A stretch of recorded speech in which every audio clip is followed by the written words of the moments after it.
Hello friend, सासभाऊ kitchen मध्ये आपले खूप खूप स्वागत आहे। आज मी तुम्हाला हे दोन आंबे आहेत, आता हे सोलून घेणार आहे। चांगले चिरून घेतले धुवून। आता हे दही आहे, घट्ट करून घेतले दही। पाहिजे तर ह्याच्यामध्ये थोडं पाणी टाकन मी। फक्त हे दोन वाट्या आम्रखंड करायचे, जास्त नाही करायचं। आता बघा हे आंबे चांगले सोलून घेते आणि त्याचे तुकडे करून घेते। चांगले हे वरची साल काढून सोलून घेते आणि तुकडे करून घेते त्याचे। परत त्याच्यामध्ये विलायची, साखर, दळलेली साखर टाकली तर खूपच चांगलं आहे बरं का। मी साखर दळून टाकते, नाही तर मग ह्याच्यामध्ये मिक्स करून टाकते। बघूत काय करायचं ते। आणि ह्याच्यामध्ये टाकायला मी ड्रायफ्रूटचे तुकडे करून ठेवलेले आहेत। थोडं टाकणार आहे, माझ्याकडे ड्रायफ्रूट आवडत नाही, मी थोडं टाकणार आहे। हो का, किती आहे माझ्याकडे करून ठेवले तर। आणि थोडी साखर, मीठ, विलायची। आता हे अगोदर मी सोलून ठेवते आणि मिक्सर मधून काढते। आता हे ह्याचे तुकडे करून घेतले छानपैकी। तिथे साल वगैरे काढली, सगळी गोळ्या काढल्या, साल काढली।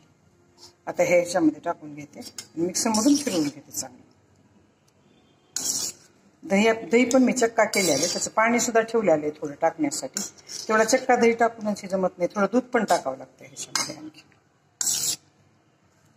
आता ह्याच्यामध्ये काढायले मी, ह्याच्यामध्ये थोडी साखर टाकावी लागेल, म्हणजे पाणी सुटून छान होत येते। ह्या दह्यामध्ये विलायची टाकली बरं, आंबट नाही, हे ना आंबट दही चलत नाही। लगे विरजवलेलं, नाही तर मग पहिल्या दिवशी विरजवून परत दिवशी फ्रीजमध्ये ठेवलेलं दही घ्यावं लागतं। आता ह्याच्यामध्ये हे टाकायला आणि हे मिक्सर मधून काढते। वेलची पावडर टाकली, दही टाकले, साखर टाकली, फक्त मीठ राहिलंय। मीठ किंचितच टाकावं लागतं, मीठ जास्त नसतं ह्याच्यामध्ये। आता हे बघा, हे मिक्सर मधून काढून तयार चांगलं केले। आता हे चाळून काढायचे। असं चाळलं ना चाळणीमध्ये तर एकदम त्याला स्पंजीपणा येते आणि खूप खायला टेस्टी लागते। चाळूनच घ्या बरं का पण घेताना। आणि त्याच्यामध्ये परत थोडं चाळणीमध्ये दूध टाकायचं।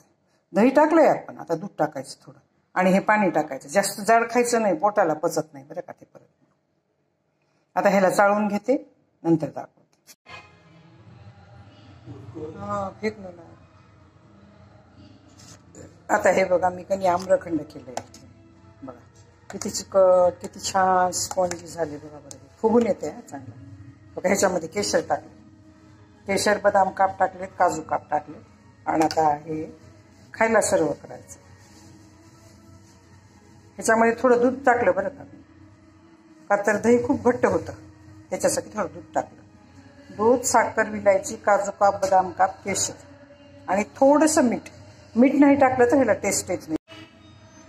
माझे जर आम्रखंडची रेसिपी तुम्हाला आवडली असेल तर सबस्क्राईब करा, लाईक करा, बेल आयकॉन क्लिक करून कमेंटमध्ये मला सांगा की तुम्हाला माझी ही आम्रखंडची रेसिपी कशी वाटली। धन्यवाद।